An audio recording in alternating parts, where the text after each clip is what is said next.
আসসালামু আলাইকুম, স্বাগতম জেসমিন রসুই ঘরে। আজকে আপনাদের জন্য খুবই মজাদার আরেকটি রেসিপি নিয়ে হাজির হয়ে গিয়েছি। আমি জেসমিন আক্তার। আজকে তৈরি করে দেখাচ্ছি গরু গোশতের শুটকি।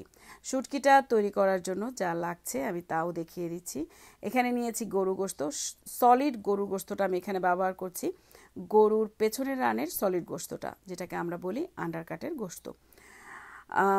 এবার দেখিয়ে দিলাম চর্বি নিয়েছি, বেশ ভালো পরিমাণ চর্বিটাই আমি এখানে শুটকি তৈরিতে ব্যবহার করছি। দিয়ে দিয়েছি লবণ স্বাদ মতো, 1.5 টিস্পুন, আমি দিয়েছি 1.5 টিস্পুন। এরপরে দিয়ে দিচ্ছি আদা বাটা, একটু উঁচু করে নিয়েছি, চা চামচের 2.5 টিস্পুন। দিচ্ছি রসুন বাটা 2.5 টিস্পুন।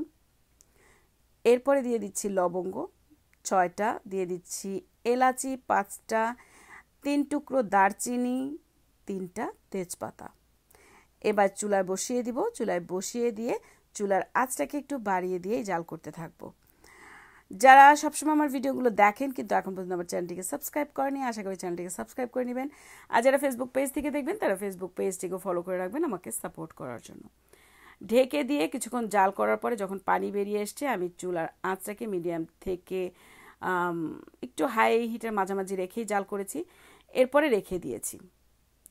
ঠান্ডা হয়ে যাওয়ার পর আমি আবার পরের দিন আবারও চুলায় বসিয়ে দিয়েছি। পানিটাকে খুব ভালো মতন শুকিয়ে নিয়েছি। এখন শুধু তেলের উপরেই শুটকিটাকে জাল করতে থাকবো কন্টিনিউ।